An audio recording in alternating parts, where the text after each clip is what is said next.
All right. Good morning, afternoon, or evening, or whatever it is, wherever you are. Today is Tuesday, I think. And welcome to this episode of the HR Tech Couch Club. I am so excited for today that we have Chris joining us. But before we get started, I'll give you a quick intro, then I'll pass it to Martha and Lydia to introduce themselves, and then we'll start hammering Chris with some questions and some practicality. Yeah, you're nice. He said You're nice, Mercedes. nah, he said he's here already and it's live. Also, if you're joining us from LinkedIn or somewhere else, if you can just tell us where you're at in the comments or hello, and ask any questions or give us any feedback as we go so that we can take it from there.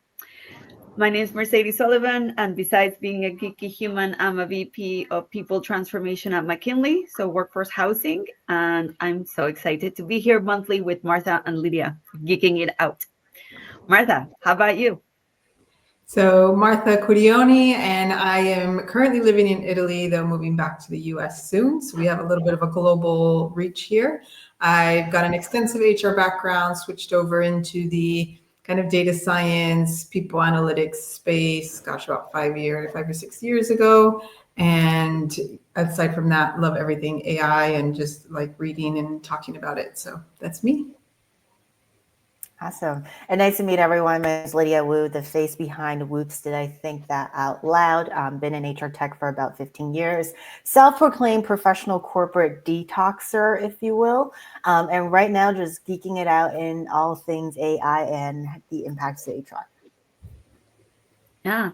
And Chris, before we pass it over to you, one of the things people have given us feedback on is that's really cool that you want to ideate and think about the future and philosophize. That's cool, Socrates and everything, but can we have some practical cases?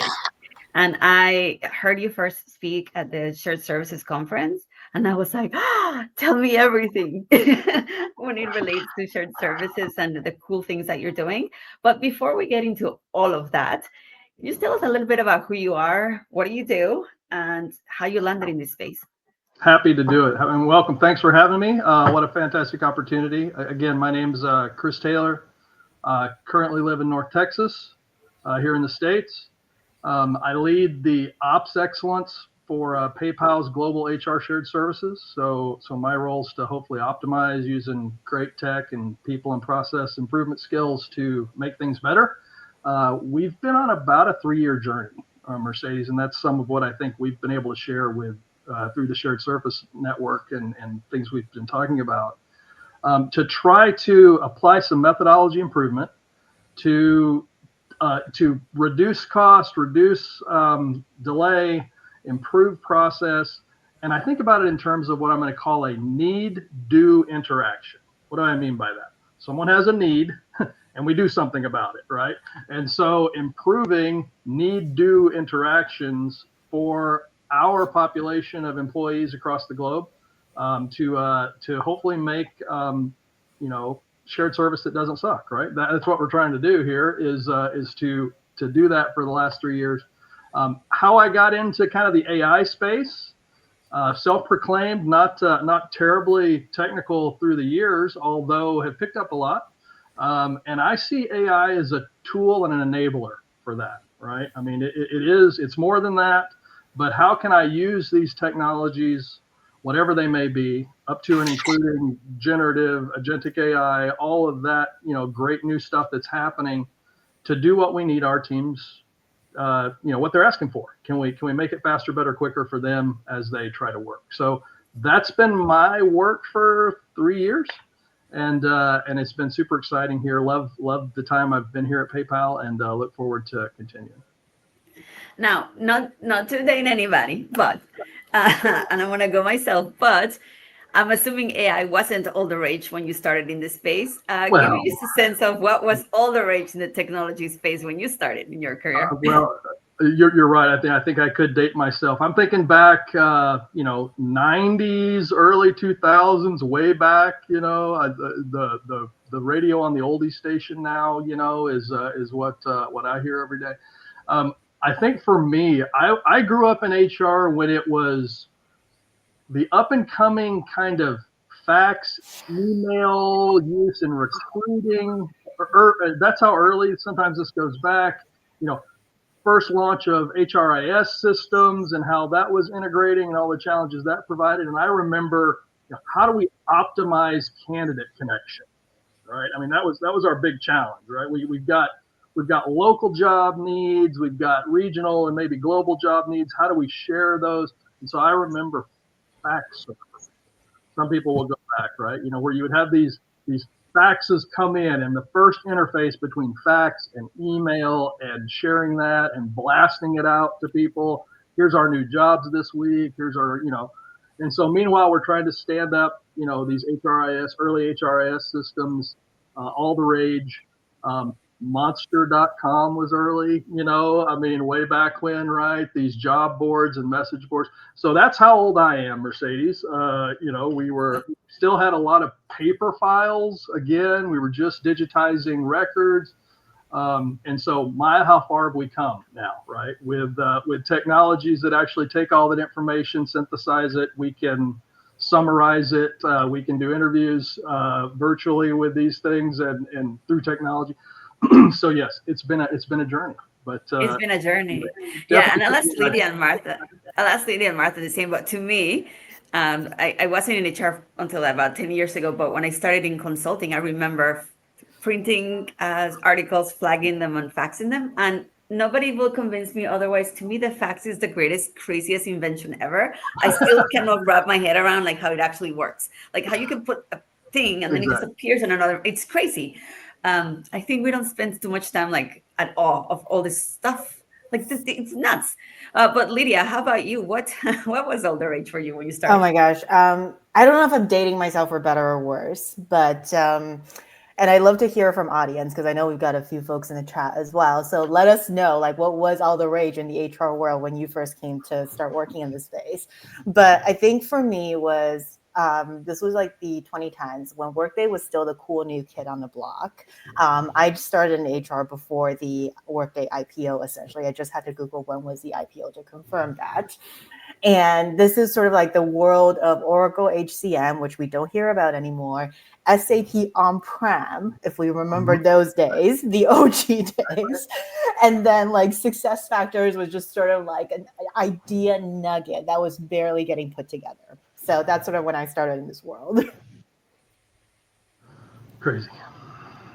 So for me, I started my career in recruiting. And so it was just the ATS and how it was evolving and the new functionality that was starting to come up. I mean, even before you started to have AI, but, actually being able to act kind of like a CRM and being able to, track conversations and stuff like that. So obviously ATSs have evolved quite extensively since then, but yeah, that's the technology that I remember working with early on. Yeah, and it's crazy how it's the same problems, just different technology, but now we can address it. Remember how when we thought cloud was the coolest thing to ever happen to HR? You don't have to do filing paper records anymore. Exactly. It was, and I think for me, we still have the same challenges a number of years ago to now, right? We're still making sure we got the talent we need, making sure we got the capabilities we need, connections that we have to have. I mean, we're in the people business. We've been in the people business a long time, and now it's yes, it is faster, but it presents new challenges. Are we closer or are we farther apart? I mean, that's also a question that I have sometimes, right? Is technology helping us with these connections, or are we in some ways even more isolated? There's some really challenging questions that I think we'll face, but it's also exciting, right? I'm really glad I don't have to file paper anymore, team. I mean, that's scanning's a good thing, digital records management's a good thing, but yeah, it's all these new challenges and questions that come up with technology. I do remember the file cabinets. Do you remember the file cabinets?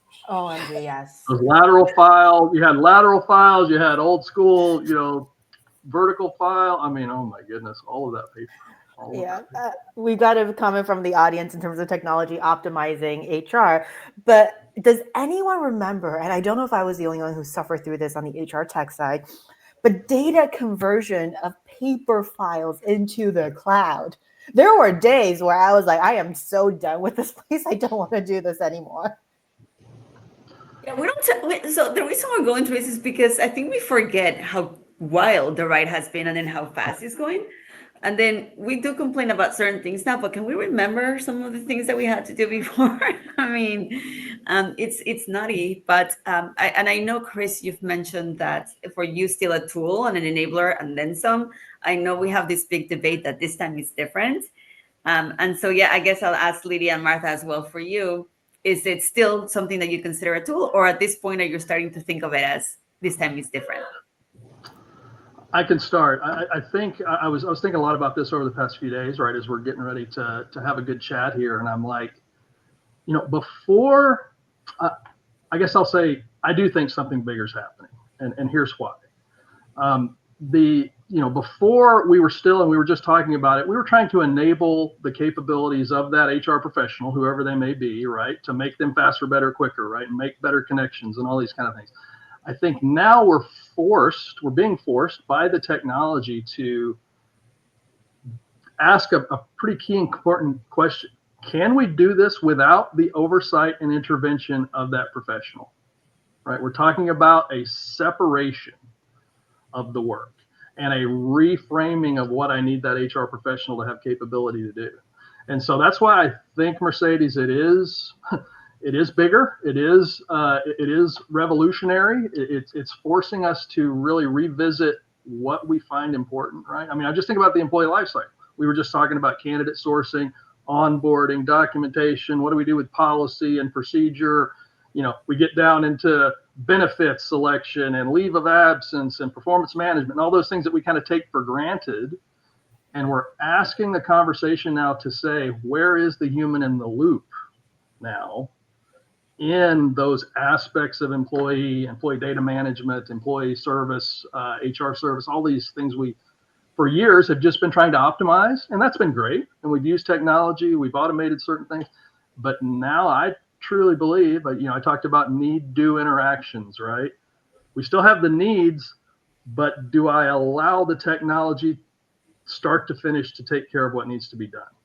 Those debates I see, and those good conversations are what we're wrestling with.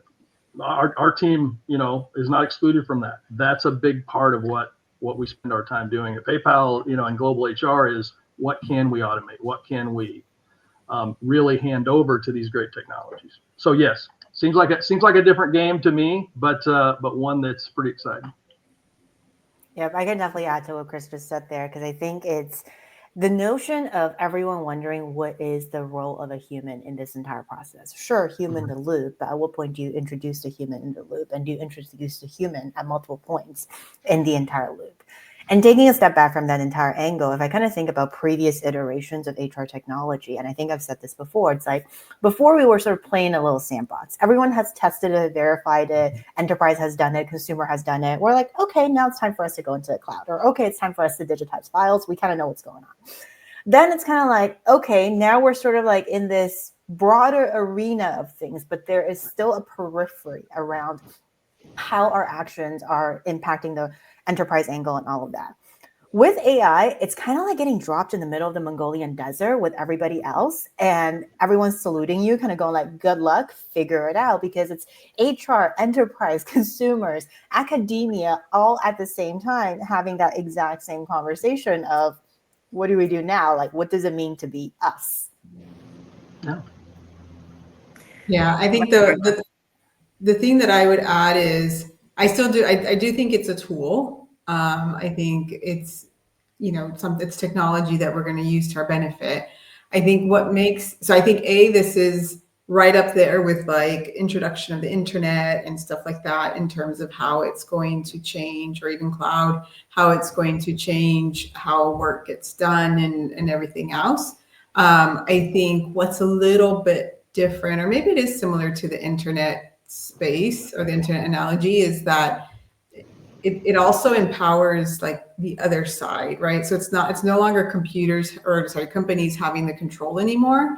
but it's the employees or the candidates or whatever it may be, and their ability to also use the same tool to their benefit, as opposed to just being on the receiving end of whatever the company is willing to offer from an information perspective or process perspective or what have you, right? And so I can use AI to apply to jobs that I've never even read the job description. I can use AI to do so many different things that that in the past you haven't been able to do. And so now I'm no longer forced to follow what you as a company want me to do, right?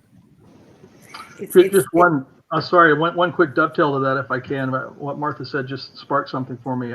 Part of that challenge as well, not only on the candidate or the employee side, but as we begin to discuss knowledge and content management and the new roles that HR teams are going to play, right? What's my new job? My new job is going to be, how do I help train the AI? How do I help with knowledge content creation? How do I keep up with regulatory changes in this environment? Because we know that's coming as well. So the way that HR roles are going to change and update and modify and grow and retract, and there'll be just different things that we're asking HR professionals to do. That feels a little Wild West to me, but it's also something that's going to be pretty exciting as well, as we go forward. Yeah, and we'll start getting into the meat of it. But for me, philosophically, to me, this is not a technology transformation at all. It's a human's value transformation. At the macro level, we went from slavery to outsourcing to the cheapest bidder to smallest headcount for bigger thing to let's replace everything. And Elon says that we should all have a robots to help us in our home. What that impacts the majority of brown women and people in the world. And so for me is what is the value? If you value yourself as work, then where are we going to be? It's a much bigger thing, but in the context of work, I still think that it's a tool and an enabler, even though we can work completely differently. I don't have to feel guilty for firing it. It's not a human. It's not a thing. It's a thing that's going to enable humanity to build better. It's not something that we're enabling together. So we have the AI experience to make them happier. But we'll see where we go. You never know. Maybe, And I did try an AI boyfriend thing, and it's not for me. I like the humans. So let's get to the meat of it before we get too philosophical, and then we get back with what happened with the promise tactics.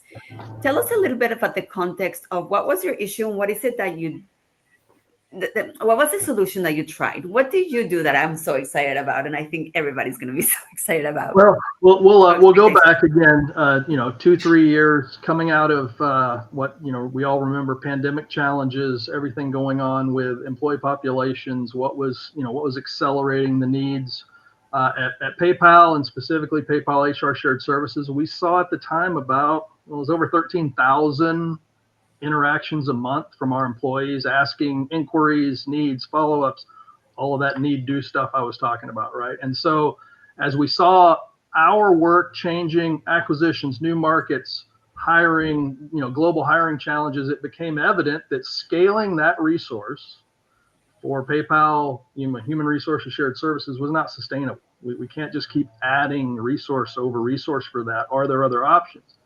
And so that's what began the journey. It was a volume of interactions. We need more shared service. We need more self-service. We need more capabilities. And so if you call it a burning platform, that's where we were. It became we need to get our hands around the growth rate of these requests we're seeing from our employee population. And so that started us on, honestly, a series of strategies, none the least of which was what type of interactions are we seeing? What cases are coming in? Who's asking? What questions are they asking? How are we serving them?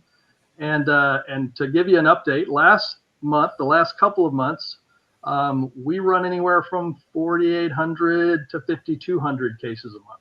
So 63% reduction over this 3-year journey. All forms of technology and interaction.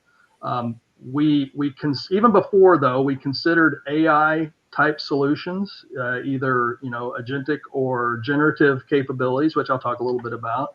We had to ask ourselves, what makes up all this work? What are we really having? What are we being requested for? As you can imagine, it was content, it was answers, It was, I need to know, what about my benefits? What about my my leave? What about this process to update a beneficiary? What about, I'm a new hire. What do I deal with? And so the inquiries coming from employees, we did a series of detailed mapping, kind of root cause analysis exercises using some pretty old school technologies, right? Pen, paper, sticky notes. What's the work? What are we doing? How are we value mapping what our employees are asking for, right? And then, but AI gives us a little option here, because now we're adding, the concepts of, as we're doing this mapping, what did we find? Well, there's some things where we're generating generative components of this, right? Someone needs a letter, someone needs a document, somebody needs a contract update, somebody, and adding that layer of the map begins to feed the technology improvements, right? Because now I'm saying, okay, that is, a generative opportunity here, right? Where maybe before, to your point, Mercedes, I had someone, hands on keyboards typing and creating that document, that letter, that verification of employment, whatever it may be. Now I'm saying, hey, AI gives me an option. I can plug in technology to create that, given these parameters and this kind of rule. Meanwhile, I'm also saying, what kind of time does it take? Another big component for us in this journey was not just reducing volume, but it's what we coined. We coined it a few years back, this idea of speed to answer. Okay, speed to answer. How quickly can I provide that outcome for that requester, right? Peer to peer and within HR, out to our employee base. And then we've got this whole other population, which is legacy alumni, former employees that have requests into this same basic system, right? And so we can and do and still spend a lot of time thinking about, what is the value generated over time? How long does it take? What's the cycle time for these kind of things? Again, I say kind of back to the future, right? Things we've talked about before with automation cycles, technology cycles.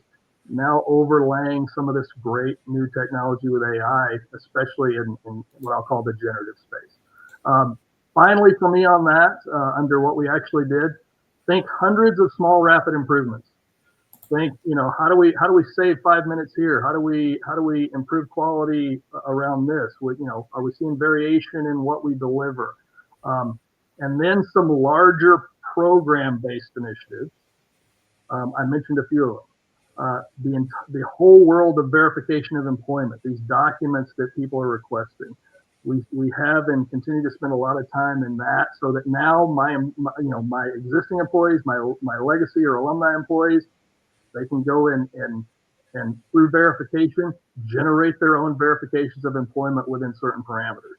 Major game changer for us, major volume win for us, major cycle time win, because now by the time I enter it, it's in my inbox before I blink, right? Before I can get over that. Whereas before, 2-3 day turnaround, someone's got to go type that, I got to do all the research for it, I got to gather all the details. So it's those type of very practical things that we were able to do. Now I say that like it was easy. It wasn't easy. Knowledge content, requirements, risk, all of those kind of things begin to come around. And so that's what inspired the change, what we've done today. Yeah, and Lydia and Martha, I'll see if you have questions. But for me, when I first heard you speak about this, I had just moved into my role called the HR storefront, in which I was trying to increase the experience and enhance that self-serve or easy access, or however we want to say that in process. But one of the things that really struck me is how much time you were spending on non-employees, as you just talked about. So for me, that was like, oh my God. And then I went back in, I'm like, how much time will we spend doing this? Can we hire Chris? And apparently you can't just do that. But that's a shame. But Lydia and Martha, is there anything that struck to you? And I know, Lydia, you've worked for a bit with a solution that's similar to helping with these solutions. Anything that struck out for you? I love the sticky note part of it, because the moment you said that, I was like, oh, you know what? 3M has a business model that no technology can beat, because it seems like no matter what technology evolution there is, as humans, we never step away from whiteboards and sticky notes. Exactly. I mean, I think for me, it's foundational to, I'll say it. I got to go back to the work. What's the work? First of all, I'm asking my teams to do and my staff to do. And then, to get ahead of ourselves today, what's the work I'm asking AI to do? I always try to frame these technologies in terms of their work value benefit proposition, right? They deliver for me, right? You said it before, Mercedes.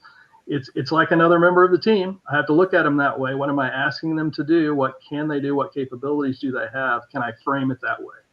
And that's what we've tried to do. We're people, right? We're people in HR, right? So framing AI as another member of the team is a very natural way to think about it. And it's the way we're trying to also understand how that new person on the team is a member and part of the broader team of delivery. And so not always easy to think about it that way, but we're trying to. I will say two things. So we have to be careful when we start calling AI employees, because some companies have gotten into trouble for that. Sure. And if you do, please do not make them all women, please, people, the audience that's out there. But the other thing that you kind of hinted at now, but I remember it more from our earlier conversation. So I just want to, as I say, double click. I think that's how you say it. I'm aging myself because I don't know those terms, but the concept of, it wasn't always AI as the solution, right? In some cases, it's AI, yes. In some cases, it might be, more traditional RPA automation. In some cases, it might be some other kind of technology. And so that was just something that I wanted to make sure the audience caught, that, it's not just, hey, we want to reduce ticket volume or make the experience faster, let's throw AI at everything, because that might not always be the answer. Yeah, Martha, great point. I think as we think about it conceptually as well, because we have this new tool in the toolbox, right? It actually reminds us of the other tools we have, right? It restarts the concept to say, oh, can we solve that with good old-fashioned process automation? There's one other that I really love. It's actually my favorite one because it's the cheapest one. Can we eliminate it? Is that something we really need to do anymore? Okay. I have an old axiom. I forget who said it. It plays in the back of my mind. There's nothing worse than doing something well that does not need to be done at all. Okay. That's our favorite thing to do. Exactly. We sometimes, set up these traditions, I'll call them, where we do a certain, type of work, a certain report. We always look at it. We generate these artifacts, whatever it is, and we have to challenge ourselves, to your point, Martha, to question, does that really add value to what we're trying to add value against? The employee experience, the needs for all this information and security, of data requirements, just good old-fashioned answers when answers are go get it yourself kind of idea. So we challenge all those, Martha, to your great point. It's not just about this magic black box of AI that everything goes through. It's like, let's continue to fit the tool to the job. And and that's been a big part of the journey as well. And I absolutely love is to bring it to like the what you did. Like, I love that you started with the business problem, not throw AI at the thing. That was the business problem, did the whole process mapping, which a lot of people skip, like the design thinking piece and figuring out, and you took the words out of my mouth. I'm like, as the ex-PMO, I'm like, oh my gosh, what can we cut? We do not build enough time to cut. Like, every time you prioritize, what are we doing? Look at your data. Nobody's requesting these things. Take them off. The more options you have for people, the more overwhelming. Reduce. But I want to ask you something that we didn't plan on asking, so you don't know. I guess twofold. One, because as I was thinking of my similar process, how do you ensure you're bringing the voice of the customer as you're designing? And the second piece, Martha, you reminded me by saying don't make them woman. For us, our governors didn't allow it to call it a person name. And also for that diverse abilities, we had to have certain criteria. But also, how do you ensure that you have inclusive, like diverse perspectives as you're building? Can you just walk us through a little bit of how you think about that? Yeah, how we think about it is I'll say it this way. We have all of this kind of employee life cycle as a backdrop, right? From onboarding to everything involved as an employee to offboarding to alumni needs, right? And again, I think about it in terms of, can we measure? Yes, volume, but can we measure the quality we're needing to offer, right? What does good look like, and what does an accurate response, really mean for that employee? Asking them, Mercedes, bringing that stakeholder perspective. Did this outcome meet your needs, right? Because at some point, do we have feedback mechanisms to generate that? If we don't, then I truly believe we don't know how effective we are, because there's nothing also worse than getting an answer that really wasn't the answer you wanted, and now I frustrated my requester, right? Because we gave them a package of some type, but it wasn't what we need. Are we going back? Are we systematically asking? And to your point, including them in the dialogue, right? So there were focus groups, good old fashioned sit down, hey, how did this technology work for you? How, was this the outcome you needed? Specific escalations, right? Do we have someone that lets us know we got a bad outcome, right? And so do we recover against that? Do we change? Do we feed that back into the system? With all of those kind of things.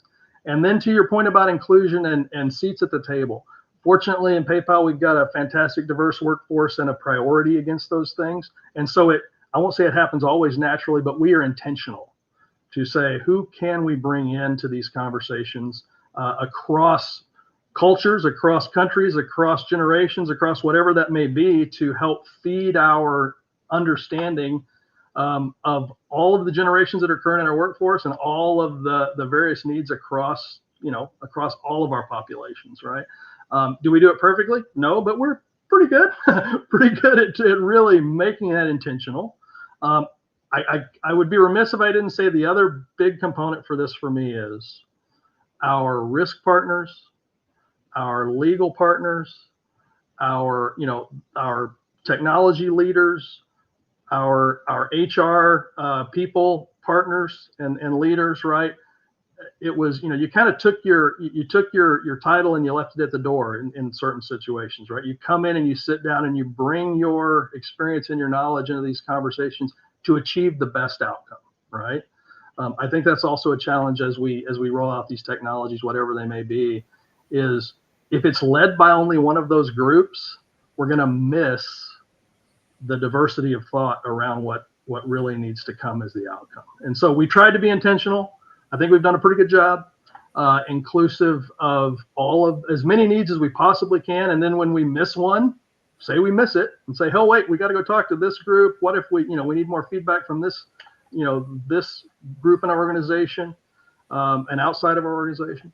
So that was a learning. I think that was maybe down in our questions a little further on, but when we don't do that, how quick are we to recover that knowledge we need to capture and make that intentional? Always ask the question, who else do we need to talk to? Who else do we need to involve? That's a good way to practically support the needs of these diverse, the diversity of feedback we need across these discussions. I love that idea. I never thought about. So assuming you have a diverse workforce, right? You've got already all these different functions that are involved in the conversation, the development, the checks, you name it. And in most cases, when you have a diverse workforce, those people come from different backgrounds. I mean, look at the four of us and how different we are, right?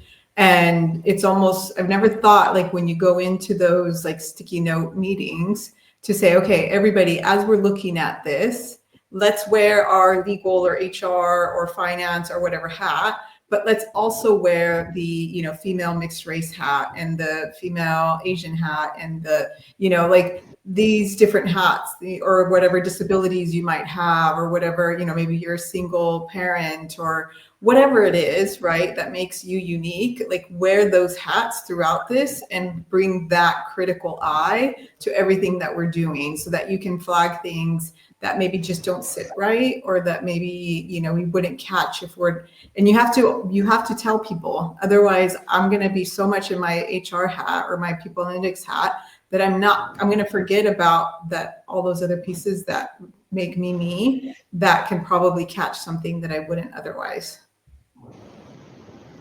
I agree with as much, a broadest feedback as possible around this thing. And then as we begin to converge on the solution, right, I also try to land on some big, and we landed on a couple, I've mentioned them before, right? To us, faster was better than slower.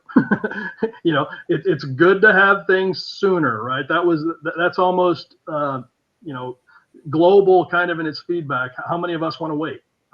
Not many of us want to wait if we don't have to, right? So can we be faster, but not faster for the sake of quality, not faster for the sake of protection of data, not faster for the needs of the group, but as a general idea, let's see if we can remove delay.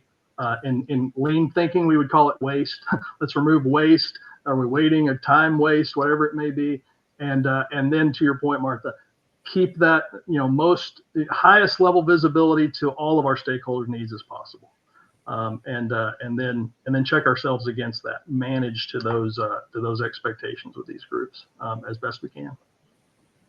Yeah, and just tossing a little side comment to what both of you are talking about, I think it's actually a really critical design principle, and the latest, and it kind of touches in the latest ISO regulation or certification when it comes to AI technology, which is stakeholder involvement. Because a lot of times when you design AI, when you design like old cloud tech, it's sort of like requirements, right? You have a checklist, you farm it around, make sure you check all the boxes, off to the races you go.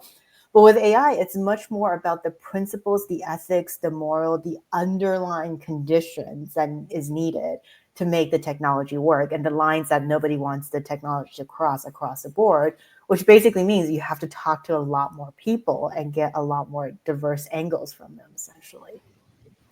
Yeah. I mean, to give a really concrete answer or example, then we can move on. But I was in a conversation once, I remember, where we were talking about like what kind of analysis we can do, looking at TA data and things, this, that, and the other.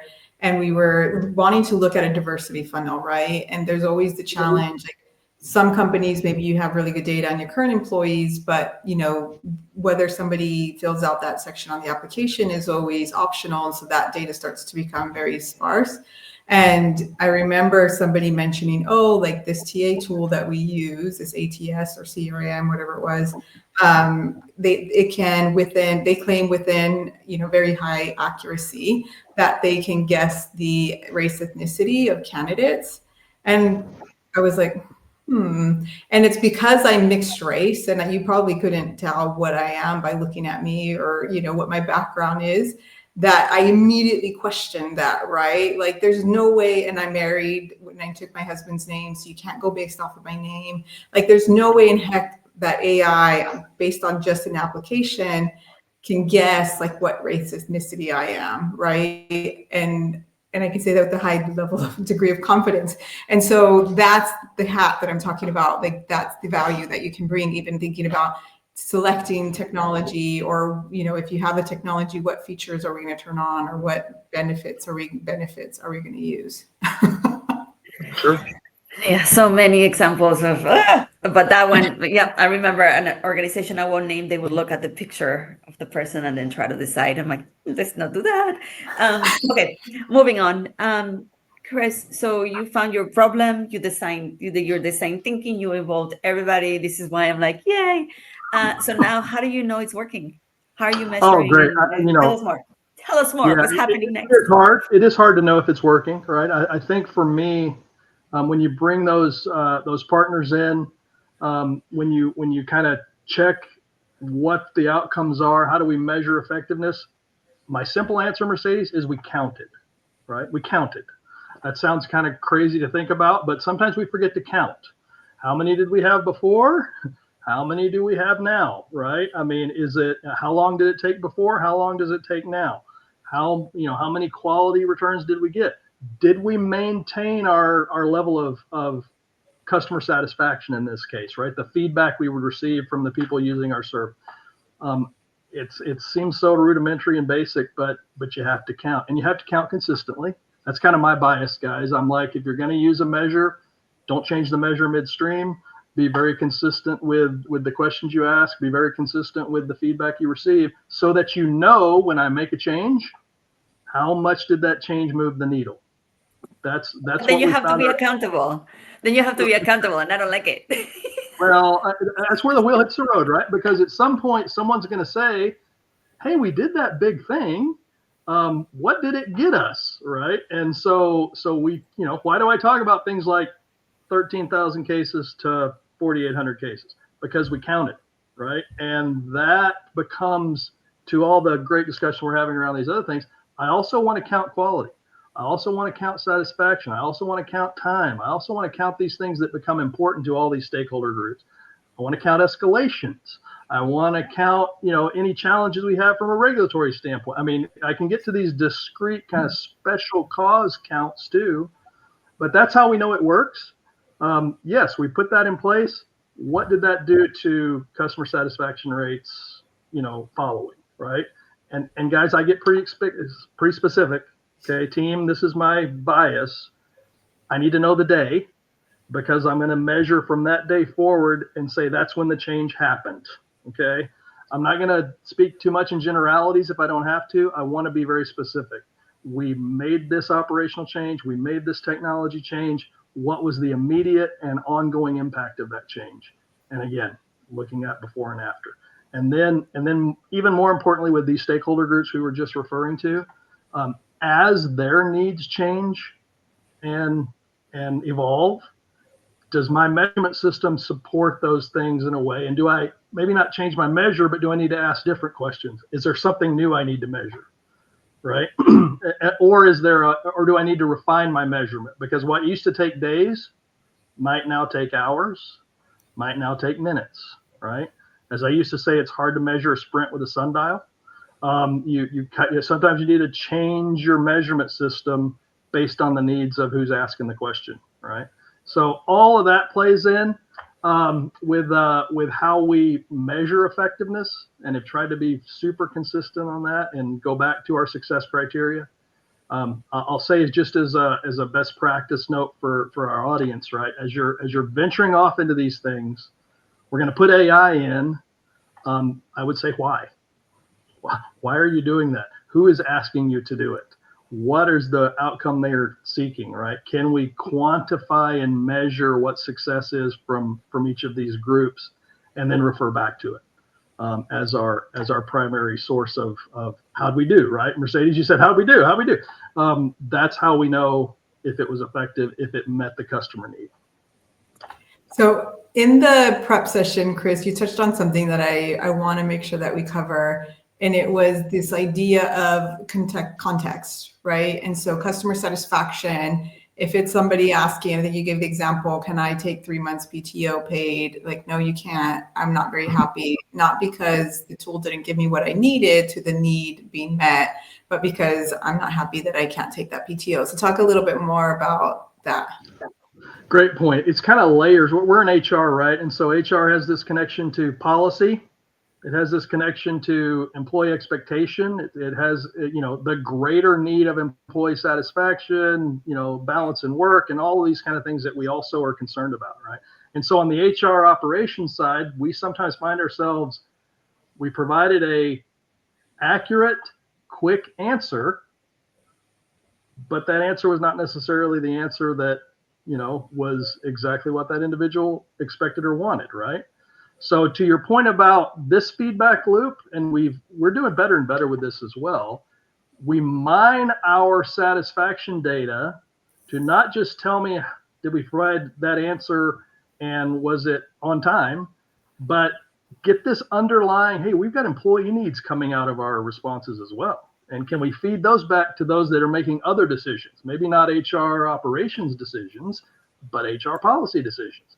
And while I would say we're not great at that in all cases, we have learned a lot. Martha, to your point and the good question about, how are we also considering that? We are using this as another feedback mechanism to say, we got them their answer and it was on time, but they're also talking about this policy, this need, this, kind of effort we need to put in to better understand our employee population's needs in this situation to try to, meet the greater need, right? Not just the answer, but the policy or purpose, right? So that is, I guess I would pose the question back to our group and future thinking, how do we leverage technologies like AI to help us mine that kind of information and summarize that type of information so that we can get that information faster, better, quicker? Because it is decision support. It's decision support for our real purpose, which is to improve our employees' experiences, right?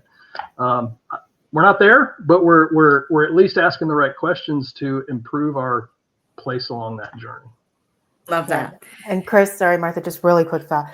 I think you hit the nail on the head in terms of the fundamental product design flaw there exists in a lot of the AI-enabled HR operation technology right now, which is that contextual component. The fact that it's not a yes/no, that I'm uploading my knowledge base and AI is summarizing the text. It's understanding the nuances of what sits behind the scenes, what's constituting as an appropriate answer, and what's constituting as a unsatisfied response that you can ignore effectively. One more quick thought, and it dovetails with that, right? We are leaning into another idea, which is with our content management, okay? Someone has a question. Do we answer the question, or do we give them every possible resource manageable about where they could get that question answered?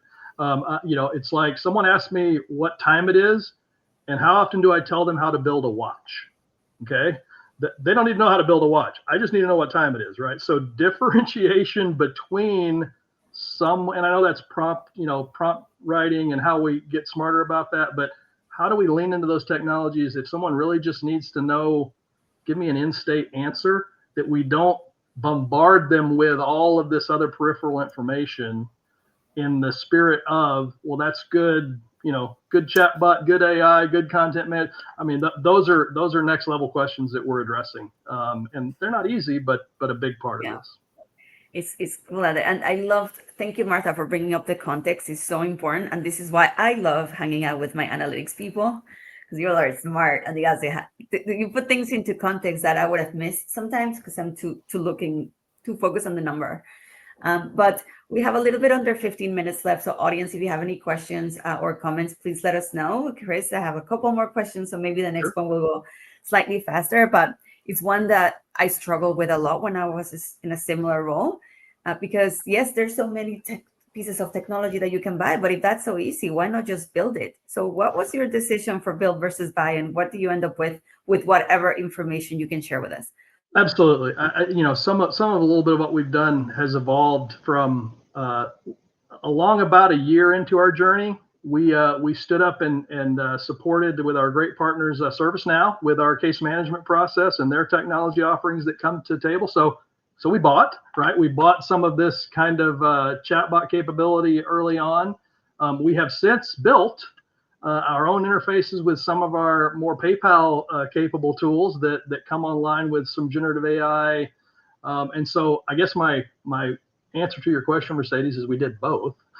We do some buying and we do some building. I think depending on where your scale is, we got some small organizations, we got some big organizations.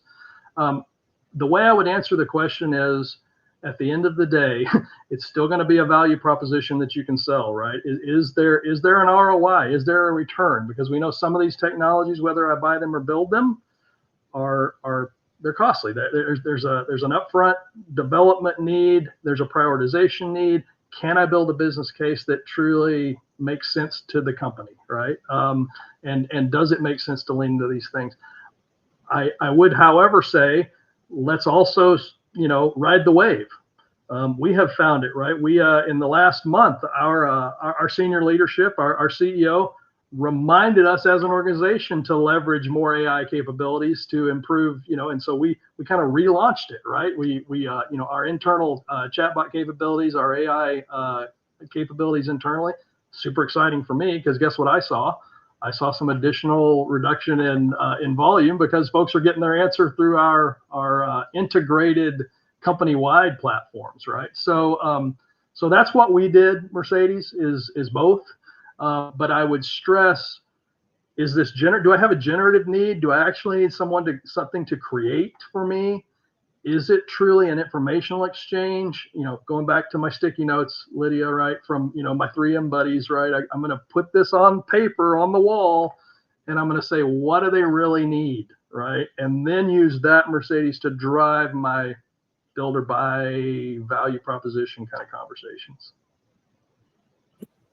Yeah, love that. And also total cost of ownership, because when you're calculating the ROI, who's going to maintain it now and all that stuff. And for me, actually, one of the tools was the total cost, the return of investment was return on experience, not so much of dollars. So it's the different things, or return on compliance. There's risks. Exactly. There's so many other pieces. And for other organization, maybe just that you're testing it, because if you do not do these things, you're not going to exist.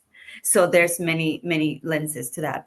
I want to move on to my love language, which is governance, except unless Lydia and Martha, you have any other questions on the build versus buy? First of all, I need to quote you the fact that your love language is governance. Second, what Chris said, I might actually clip out for a lot of the solution providers in this space to listen to over and over again, because I think this whole premise of when you design an AI product, what people are using it for, what they're intending to use it for, and just the decision process behind the scenes of how they're selecting a build versus buy conversation is so nuanced. It's not as simple as, oh, if I sell to HR, they're more likely to buy. If I sell to IT, they're going to take my solution and build it on top. So it's messy. So yes, governance. And what I love about governance is that can be governance of a million things. For me, it was interesting that you have the enterprise governance. So if you're building, how do you govern that? But then if you buy something, there's things that you do not control. You have to take what the vendor sells you, and it may be against your policies. So just tell us a little bit about how you think about governance, and what is the framework that you started with? Do you have a framework? Is it like a governance that you do locally, enterprise? Paint a picture for us. Tell me everything. Well, let me try to, in 10 seconds or less. Mercedes, what am I doing about government? I know, but it's broad, right? I think for me, what I would gravitate to, you have to understand also where we are very tactically in the journey right now, May 2025, right? Is we are transitioning to a captive in-house model for our support services as we speak. And so there's my governance view is clouded by all the governance we have of the things that maybe we had in an outsourced or from a partnership level with someone else, or what we had a technology partner doing for us.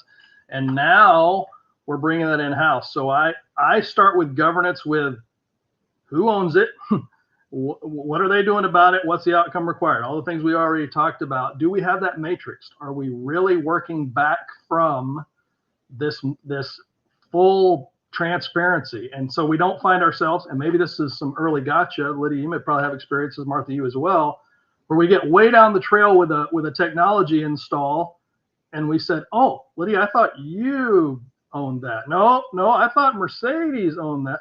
And now we find ourselves with a governance gap, Mercedes. So our premise with our 3-year journey is, and my boss, a great partner, has always kept me, very focused on this. Chris, don't shortchange the governance. Okay, make sure we know who is responsible, who's holding ownership of that particular component. Do we need more definition around what parts of governance? I got policy, I've got kind of day-to-day, kind of interaction ownership, whatever that may be of this either technology platform or just our day-to-day operations.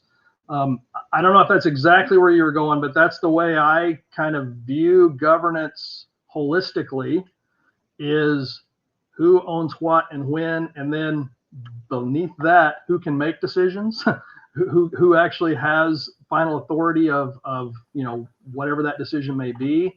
When do we need to escalate? Good old RACI model kind of stuff, right? What's my risks here? Who's going to support that? And I guess finally, I would say, given the pace of change with these technologies, how easy is it to say, oh yeah, we'll get to that governance stuff next week. Let's get this stood up, and then bad idea, right? Immediately go back to these key stakeholders, risk, our legal teams, our data security teams, our documentation, and all of this. Who owns all of those things, and are they at the table? And are we willing to say no if they're not at the table? Because this, we got to get this put in, we got to do it.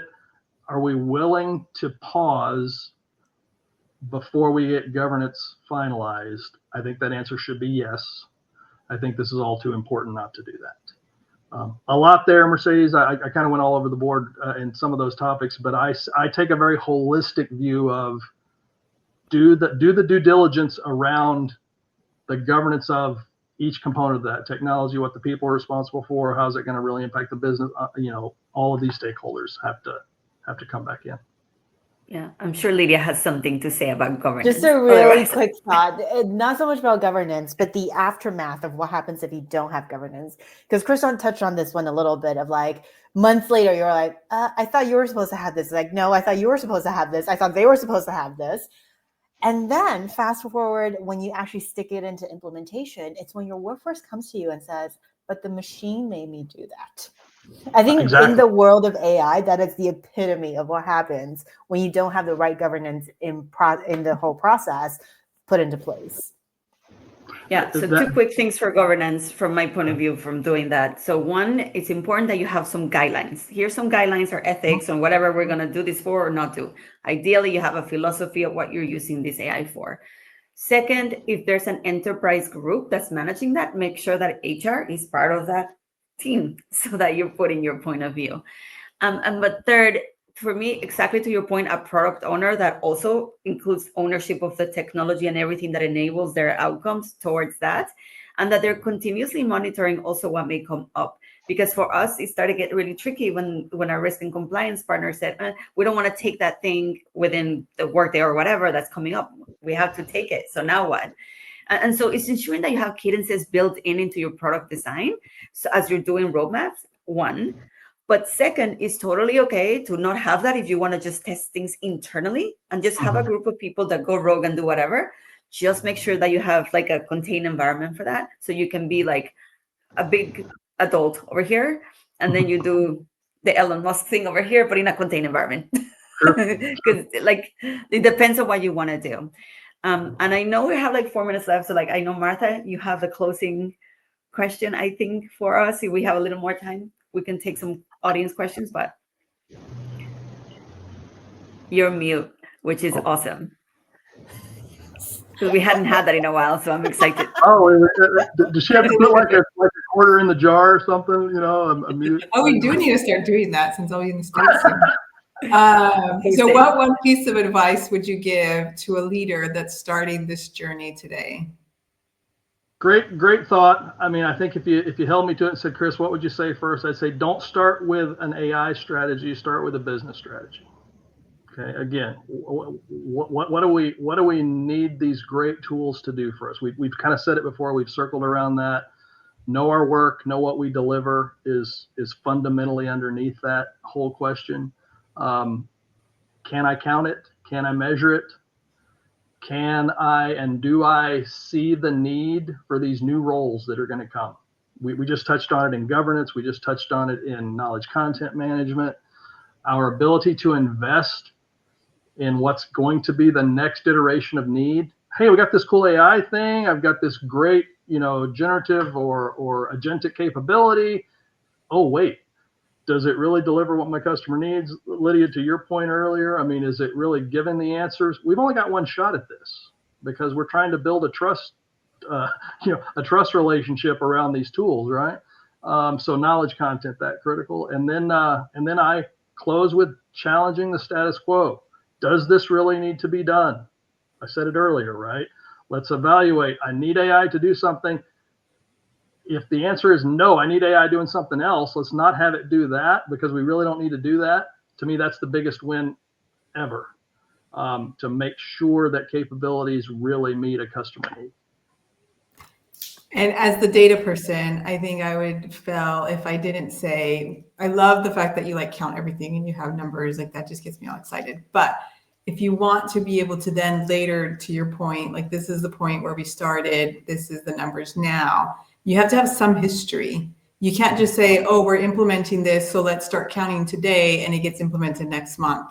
Because that doesn't account for seasonality, that doesn't account for so many different things. And mind you, it might not be perfect, you might not have years of data, but you have to have something. You can't measure against 2 weeks of data because you didn't think about it. And usually these implementations take time, that maybe it's not a year, but you have some runway to say, okay, let's start counting this now so that when we implement it 6 months from now, a year from now, whatever, you have some historical data and context, because I've seen so many times like, oh, I'd love to get this for my data. And I'm like, yeah, but we don't have any historical data on that. So I don't know why, like, Data. I don't make data, I analyze data.